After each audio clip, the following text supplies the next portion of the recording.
यही भदौ 27 गते गठन भएको अन्तरिम सरकारको प्रधानमन्त्रीको हैसियतले हाल समाजका लब्ध प्रतिष्ठित व्यक्तिहरू समावेश भएको मन्त्रीमण्डलको गठन भइसकेकोले नेपाली जनताले शासकीय प्रणालीमा परिवर्तन, भ्रष्टाचारको अन्त्य, सुशासन, चुस्त र प्रविधिमैत्री सार्वजनिक सेवा प्रवाह, विकास र समृद्धिको आकांक्षा राखी गरेको अभूतपूर्व प्रदर्शन र आन्दोलन पश्चातको जटिल परिस्थितिमा 6 महिनाभित्र प्रतिनिधि सभाको निर्वाचन गराउने जिम्मेवारी सहित म प्रधानमन्त्री भएको छु।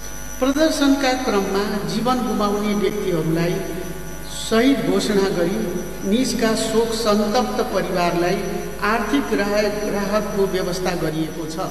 आन्दोलन क्रममा जेनजी विद्यार्थी तथा युवा युवतीहरूले अनाहकमा ज्यान गुमाउनु परेकोमा यो सरकार सम्बद्ध दोषीहरू उप सख्त कानुनी कारबाही गर्ने प्रतिबद्धता जाहेर गर्दछ।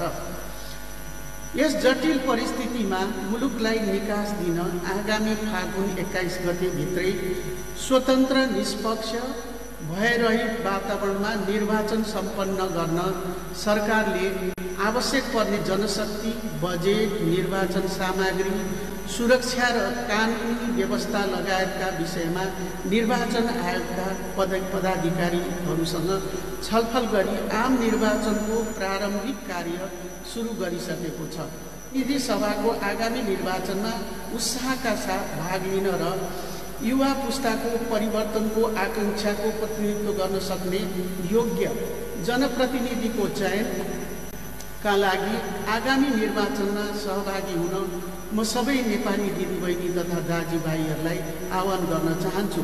स्वतन्त्र, भयरहित तथा निष्पक्ष निर्वाचनलाई सफलतापूर्वक सम्पन्न गर्न सबै राजनैतिक दल, नागरिक समाज, सञ्चार जगत तथा सम्बद्ध सबै सरोकारवालाहरूलाई सक्रिय सहभागिताका लागि समेत आह्वान गर्दछु।